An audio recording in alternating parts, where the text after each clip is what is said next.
The Wind in the Willows by Kenneth Grahame.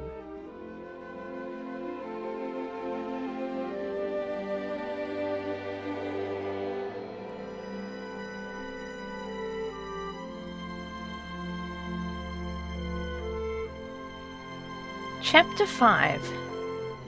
Home Sweet Home, or Dolce Domum. The sheep ran, huddling together against the hurdles, blowing out thin nostrils and stamping with delicate forefeet, their heads thrown back, and a light steam rising from the crowded sheep pen into the frosty air. As the two animals hastened by, in high spirits, with much chatter and laughter, they were returning across country after a long day's outing with Otter, hunting and exploring on the wide uplands where certain streams tributary to their own river had their first small beginnings, and the shades of the short winter day were closing in on them, and they had still some distance to go. Plodding at random across the plough, they had heard the sheep and had made for them, and now, leading from the sheep pen, they found a beaten track that made walking a lighter business, and responded, moreover, to the small inquiring something which all animals carry inside them, saying unmistakably, "Yes, quite right, this leads home." "It looks as if we're coming to a village," said the mole, somewhat dubiously, slackening his pace, as the track, that had in time become a path and then had developed into a lane, now handed them over to the charge of a well-metalled road. The animals did not hold with villages, and their own highways, thickly frequented as they were, took an independent course regardless of church, post office, or public house. "Oh, never mind," said the rat. "At this season of the year they're all safe indoors by this time, sitting round the fire, men, women, and children, dogs and cats and all. We shall slip through all right, without any bother or unpleasantness. And we can have a look at them through their windows, if you like, and see what they're doing." The rapid nightfall of mid-December had quite beset the little village as they approached it on soft feet over a first thin fall of powdery snow. Little was visible, but squares of a dusky orange-red on either side of the street, where the firelight or lamplight of each cottage overflowed through the casements into the dark world without. Most of the low-latticed windows were innocent of blinds, and to the lookers-in from outside, the inmates, gathered round the tea-table, absorbed in handiwork or talking with laughter and gesture, had each that happy grace which is the last thing the skilled actor shall capture, the natural grace which goes with perfect unconsciousness of observation. Moving at will from one theatre to another, the two spectators, so far from home themselves, had something of wistfulness in their eyes as they watched a cat being stroked, a sleepy child picked up and huddled off to bed, or a tired man stretch and knock out his pipe on the end of a smouldering log. But it was from one little window with its blind drawn down, a mere blank transparency on the night, that the sense of home and the little curtained world within walls, the larger stressful world of outside, nature shut out and forgotten, most pulsated. Close against the white blind hung a bird cage, clearly silhouetted, every wire, perch, and appurtenance distinct and recognizable, even to yesterday's dull-edged lump of sugar. On the middle perch, the fluffy occupant, head tucked well into feathers, seemed so near to them as to be easily stroked, had they tried. Even the delicate tips of his plumped-out plumage pencilled plainly on the illuminated screen. As they looked, the sleepy little fellow stirred uneasily, woke, shook himself, and raised his head. They could see the gape of his tiny beak as he yawned in a bored sort of way, looked round, and then settled his head into his back again, while the ruffled feathers gradually subsided into perfect stillness. Then a gust of bitter wind took them in the back of the neck. A small sting of frozen sleet on their skin woke them as from a dream, and they knew their toes to be cold and their legs tired, and their own home distant a weary way. Once beyond the village, where the cottages ceased abruptly on either side of the road, they could smell through the darkness the friendly fields again, and they braced themselves for the last long stretch, the home stretch, the stretch that we know is bound to end sometime in the rattle of the door latch, the sudden firelight, and the sight of familiar things greeting us long-absent travellers from far oversea. They plodded along steadily and silently, each of them thinking his own thoughts. The moles ran a good deal on supper, as it was pitch dark, and it was all a strange country for him, as far as he knew, and he was following obediently in the wake of Rat, leaving the guidance entirely to him. As for the Rat, he was walking a little way ahead, as his habit was, his shoulders humped, his eyes fixed on the straight grey road in front of him, so he did not notice poor Mole, when suddenly the summons reached him and took him like an electric shock. We others, who have long lost the more subtle of the physical senses, have not even proper terms to express an animal's intercommunications with his surroundings, living or otherwise, and have only the word smell, for instance, to include the whole range of delicate thrills which murmur in the nose of the animal night and day, summoning, warning, inciting, repelling. It was one of those mysterious fairy calls from out the void that suddenly reached Mole in the darkness, making him tingle through and through with its very familiar appeal, even while yet he could not clearly remember what it was. He stopped dead in his tracks, his nose searching hither and thither in its efforts to recapture the fine filament, the telegraphic current that had so strongly moved him. A moment, and he had caught it again, and with it this time came recollection in fullest flood. Home! That was what they meant, those caressing appeals, those soft touches wafted through the air, those invisible little hands pulling and tugging, all one way. Why, it must be quite close by him at this moment, his old home, that he had hurriedly forsaken and never sought again, that day when he first found the river, and now it was sending out its scouts and its messengers to capturing him and bring him in.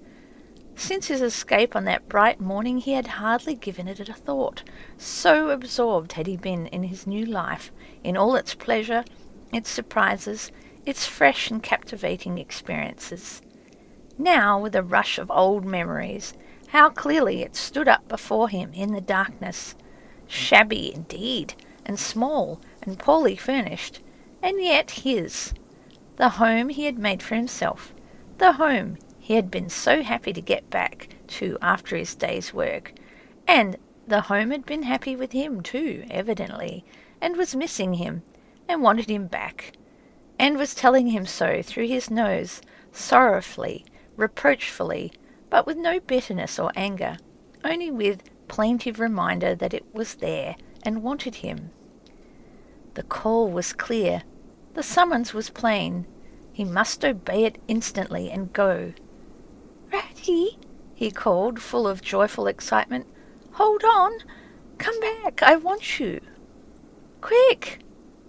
"Oh, come along, Mole, do," replied the Ratty cheerfully, still plodding along. "Please stop, Ratty," pleaded the poor Mole in anguish of heart. "You don't understand.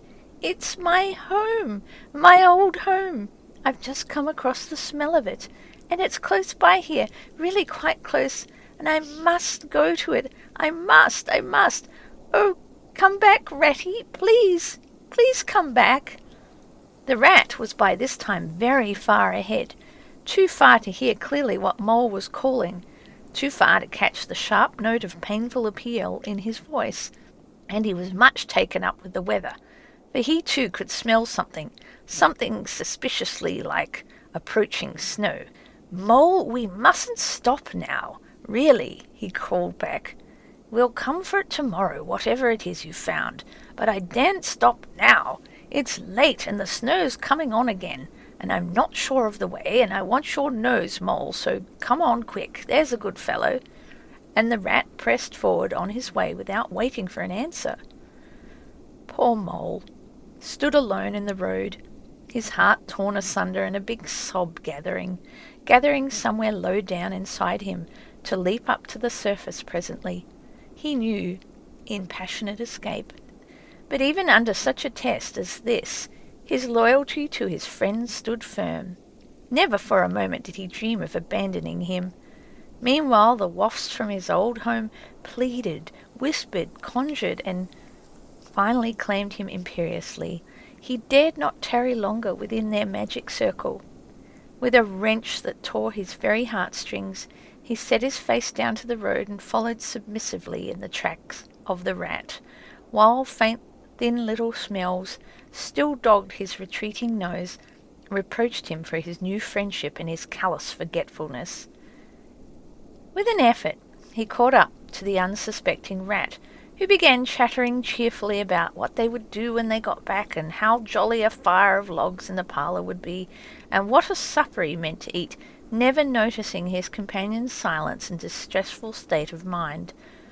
At last, however, when they had gone some considerable way further, and were passing some tree stumps at the edge of a copse that bordered the road, he stopped and said kindly, "Look here, Mole, old chap, you seem dead tired. No talk left in you, and your feet dragging like lead. We'll sit down here for a minute and rest. The snow has held off so far, and the best part of our journey is over." The mole subsided forlornly on a tree stump and tried to control himself, for he felt it surely coming. The sob he had fought with so long refused to be beaten.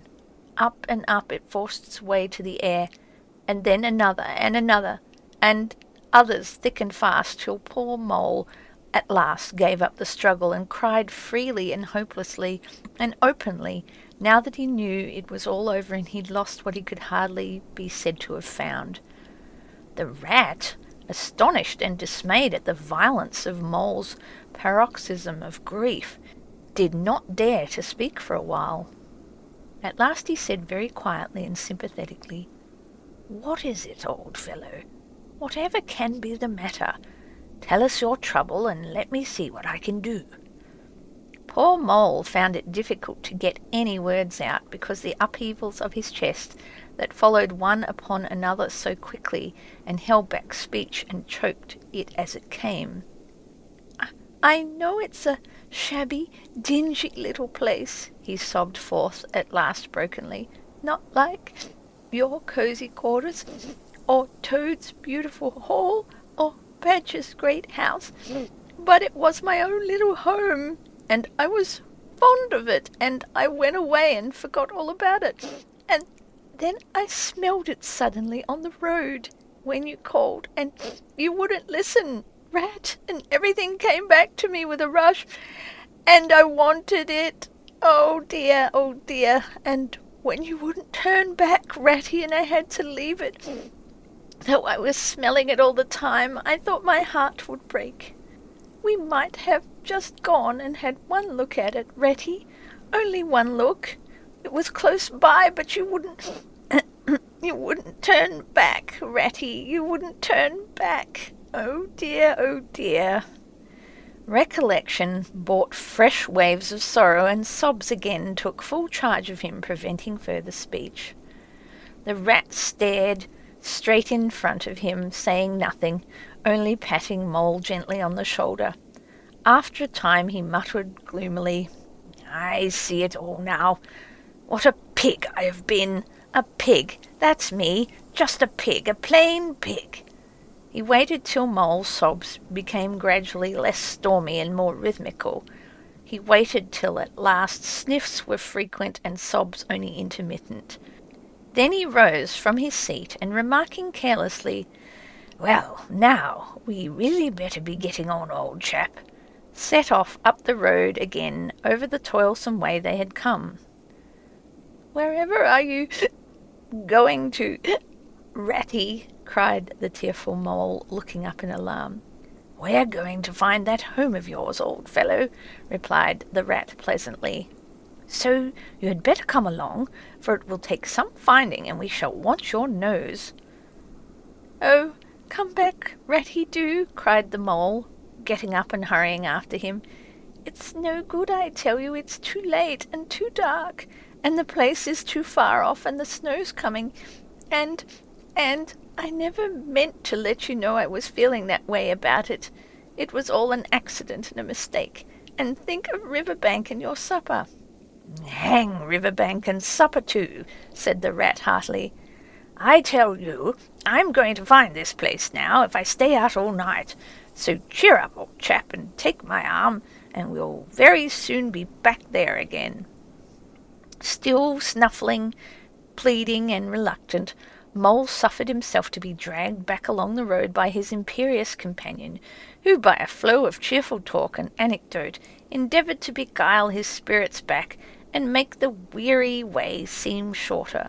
When at last it seemed to the rat that they must be nearing that part of the road where Mole had been held up, he said, "Now, no more talking. Business. Use your nose, and give your mind to it." They moved on in silence for some little way, when suddenly the rat was conscious, through his arm that was linked to Mole's, of a faint sort of electric thrill that was passing down that animal's body. Instantly he disengaged himself, fell back a pace, and waited, all attention. The signals were coming through. Mole stood a moment rigid, while his uplifted nose, quivering slightly, felt the air. Then a short, quick run forward, a fault, a check, a try back, and then a slow, steady, confident advance. The rat, much excited, kept close to his heels as the mole, with something of the air of a sleepwalker, crossed a dry ditch, scrambled through a hedge, and nosed his way over a field, open and trackless and bare in the faint starlight. Suddenly, without giving warning, he dived, but the rat was on the alert and promptly followed him down the tunnel to which his unerring nose had faithfully led him. It was close and airless, and the earthy smell was strong, and it seemed a long time to Rat ere the passage ended, and he could stand erect and stretch and shake himself.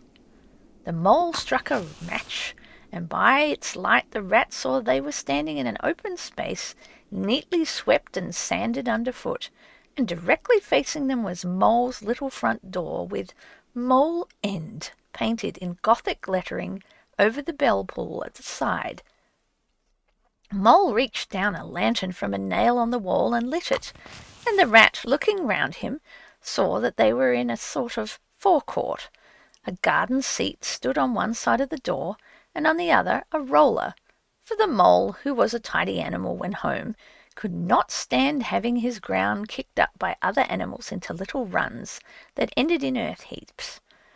On the walls hung wire baskets with ferns in them, alternating with brackets carrying plaster statuary, Garibaldi, and the infant Samuel, and Queen Victoria, and other heroes of modern Italy.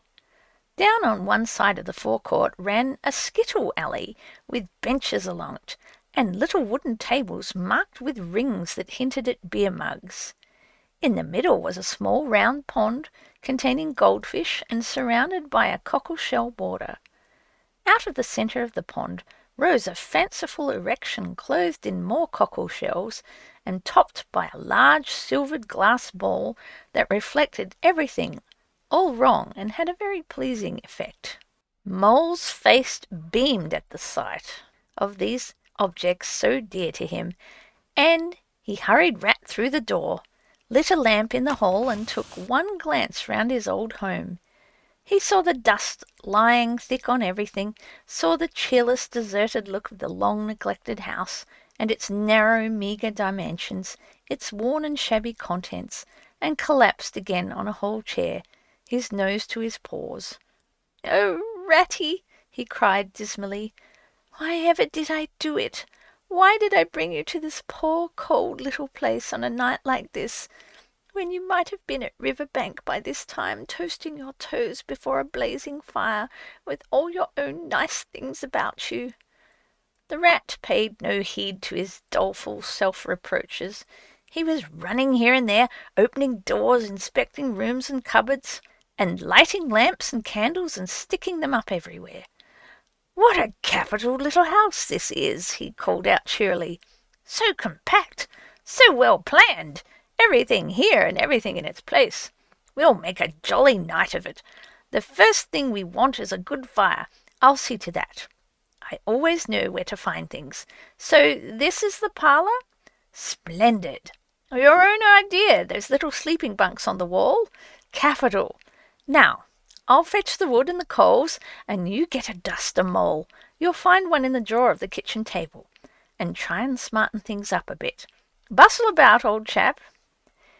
Encouraged by his inspiring companion, the Mole roused himself and dusted and polished with energy and heartiness, while the rat, running to and fro with armfuls of fuel, soon had a cheerful blaze roaring up the chimney.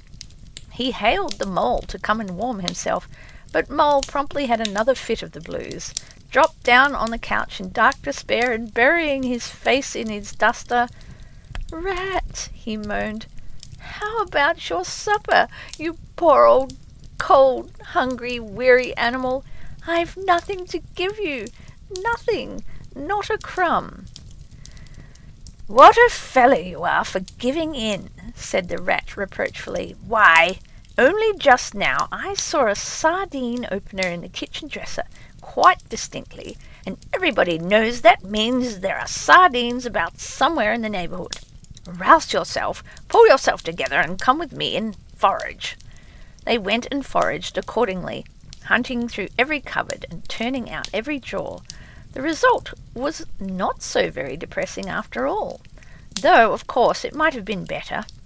A tin of sardines, a box of Captain's biscuits nearly full, and a German sausage encased in silver paper. "There's a banquet for you," observed the rat, as he arranged the table. "I know some animals who would give their ears to be sitting down to supper with us tonight." "No bread," groaned the Mole dolorously. "No butter, no—" "No pâté foie de gras, no champagne," continued the rat, grinning. "And that reminds me, what's that little door at the end of the passage? Your cellar, of course. Every luxury in this house. Just you wait a minute."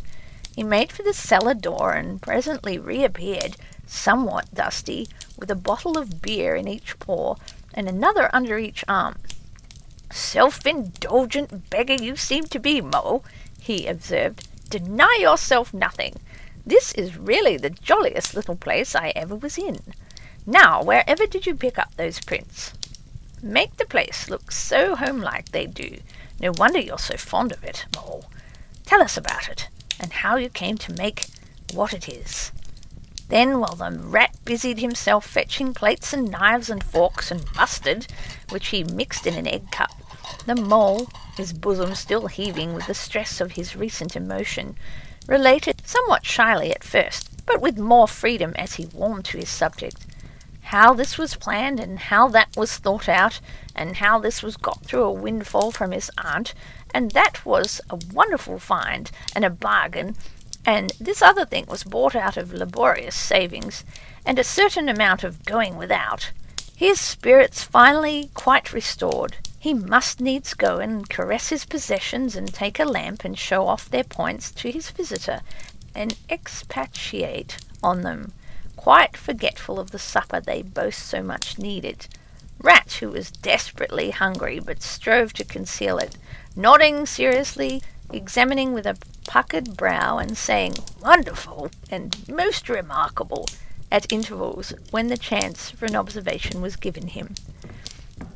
At last the rat succeeded in decoying him to the table, and had just got seriously to work with the sardine opener, when sounds were heard from the forecourt without, sounds like the scuffling of small feet in the gravel, and a confused murmur of tiny voices, while broken sentences reached them. "Now, all in a line. Hold up the lantern a bit, Tommy. Clear your throats first. No coughing after I say 1, 2, 3. Where's young Bill? Here, come on. Do, we're all a-waitin'." "What's up?" inquired the rat, pausing in his labours. "I think it must be the field mice," replied the mole, with a touch of pride in his manner. "They go round carol singing regularly at this time of year. They're quite an institution in these parts, and they never pass me over. They come to Mole End last of all, and I used to give them hot drinks and supper too sometimes when I could afford it. It would be like the old times to hear them again." "Let's have a look at them," cried the rat, jumping up and running to the door. It was a pretty sight, and a seasonable one, that met their eyes when they flung the door open. In the forecourt, lit by the dim rays of a horn lantern, some 8 or 10 little field mice stood in a semicircle. Red worsted comforters around their throats, their forepaws thrust deep into their pockets, their feet jigging for warmth. With bright beady eyes they glanced shyly at each other, sniggering a little, sniffing and applying coat sleeves a good deal. As the door opened, one of the 3 elder ones carried the lantern, was just saying, "Now then, 1, 2, 3, and forthwith their shrill little voices uprose on the air, singing one of the old-time carols with their forefathers composed in the field, that were fallow and held by frost, or when snowbound in chimney corners, and handed down to be sung in the miry street to lamp-lit windows at Yule-time. Villagers all this frosty tide, let your doors swing open wide. Through, though wind may follow and snow beside, yet draw us in by your fire to bide. Joy shall be yours in the morning. Here we stand in the cold and the sleet, blowing fingers and stamping feet. Come from far away you to greet, you by the fire and we in the street, bidding you joy in the morning. For ere one half of the night was gone, sudden a star has led us on, raining bliss and benison, bliss tomorrow and more anon, joy for every morning. Good man Joseph toiled through the snow, saw the star o'er a stable low. Mary she might not further go, welcome thatch and litter below, joy was hers in the morning. And when they heard the angels tell, who was the first to cry Noel, animals all as it befell, in the stable where they did dwell, joy shall be theirs in the morning. The voices ceased. The singers, bashful but smiling, exchanged sidelong glances, and silence succeeded, but for a moment only. Then from up above and far away down the tunnel they had so lately travelled was borne to their ears in a faint musical hum, the sound of distant bells ringing a joyful and clangorous peal. "Very well sung, boys," cried the rat heartily. "And now come along, all of you, and warm yourself by the fire, and have something hot." "Yes, come along, field mice," cried the mole eagerly. "This is quite like old times. Shut the door after you, and pull up that settle to the fire. Now, you just wait a minute while we—" "Oh, Ratty," he cried in despair, plumping down on a seat with tears impending. "Whatever are we doing? We've got nothing to give them." "You leave all that to me," said the masterful rat. "Here, you with the lantern, come over this way. I want to talk to you. Now, tell me, are there any shops open at this hour of night?" "Why, certainly, sir," replied the field mouse respectfully. "At this time of the year our shops keep open to all sorts of hours." "Then look here," said the rat. "You go off at once, you and your lantern, and you get me—" Here much muttered conversation ensued, and the mole only heard bits of it, such as, "Fresh, mind. No, a pound of that will do. See you get Bugginses, for I won't have any other. No, only the best. If you can't get it there, try somewhere else. Yes, of course. Homemade, not tin stuff. Well then, do the best you can. Finally there was a chink of coin passing from paw to paw. The field mouse was provided with an ample basket for his purchases, and off he hurried, he and his lantern. The rest of the field mice, perched in a row on the settle, their small legs swinging, gave themselves up to enjoyment of the fire, and toasted their chilblains till they tingled, while the mole, failing to draw them into easy conversation, plunged into family history and made each of them recite the names of his numerous brothers, who were too young, it appeared, to be allowed to go out a-carolling this year, but looked forward very shortly to winning the parental consent. The rat, meanwhile, was busy examining the label on one of the beer bottles. "I perceive this to be old Burton," he remarked approvingly. "Sensible mole, the very thing. Now we shall be able to mull some ale. Get the things ready, Mole, while I draw the corks." It did not take long to prepare the brew and thrust the tin heater well into the red heart of the fire, and soon every field mouse was sipping and coughing and choking, for a little mulled ale goes a long way, and wiping his eyes and laughing, and forgetting it ever been cold in all his life. "They act plays too, these fellows," the mole explained to the rat. "Make them up all by themselves and act them afterwards, and very well they do it too. They gave a capital one last year about a field mouse who was captured at sea by a Barbary corsair and made to row in a galley, and when he escaped and got home again, his lady love had gone into a convent. Here, you were in it, I remember. Get up and recite a bit." The field mouse, addressed, got up on his legs, giggled shyly, looked around the room, and remained absolutely tongue-tied. His comrades cheered him on, Mole coaxed and encouraged him, and the rat went so far as to take him by the shoulders and shake him, but nothing could overcome his stage fright. They were all busy engaged on him like watermen applying the Royal Humane Society's regulations to a case of long submersion. When the latch clicked, the door opened, and the field mouse with the lantern reappeared, staggering under the weight of his basket. There was no more talk of play-acting, once the very real and solid contents of the basket had been tumbled out on the table. Under the generalship of Rat, everybody was set to do something or fetch something. In a very few minutes supper was ready, and Mole, as he took the head of the table in a sort of dream, saw a lately barren board set thick with savoury comforts, saw his little friends' faces brighten and beam as they fell to without delay, and then let himself loose, for he was famished indeed, on the provender so magically provided, thinking what a happy homecoming this had turned out after all. As they ate, they talked of old times, and the field mice gave him the local gossip up to date and answered as well as they could the 100 questions he had to ask them. The rat said little or nothing, only taking care that each guest had what he wanted and plenty of it, and that Mole had no trouble or anxiety about anything.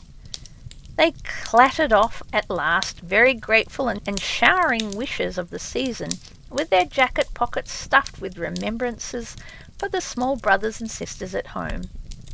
When the door had closed on the last of them and the chink of the lanterns had died away, Mole and Rat kicked the fire up, drew their chairs in, brewed themselves a last nightcap of mulled ale, and discussed the events of the long day. At last the Rat, with a tremendous yawn, said, "Oh, Mole, old chap, I'm ready to drop. Sleepy is simply not the word. That's your own bunk over on that side? Very well then, I'll take this. What a ripping little house this is. Everything so handy." He clambered into his bunk and rolled himself well up in the blankets, and slumber gathered him forthwith, as a swathe of barley is folded into the arms of the reaping machine. The weary mole also was glad to turn in without delay, and soon had his head on his pillow, in great joy and contentment. But ere he closed his eyes, he let them wander around his old room, mellow in the glow of the firelight that played or rested on familiar and friendly things which had long been unconsciously a part of him, and now smilingly received him back without rancour. He was now in just the frame of mind that the tactful rat had quietly worked to bring about in him. He saw clearly how plain and simple, how narrow even, it all was, but clearly, too, how much it all meant to him, and the special value of some such anchorage in one's existence. He did not at all want to abandon the new life and its splendid spaces, to turn his back on sun and air and all they offered him, and creep home and stay there. The upper world was all too strong. It called to him still, even down there, and he knew he must return to the larger stage. But it was good to think he had this to come back to, this place which was all his own, these things which were so glad to see him again, and could always be counted upon for the same simple welcome.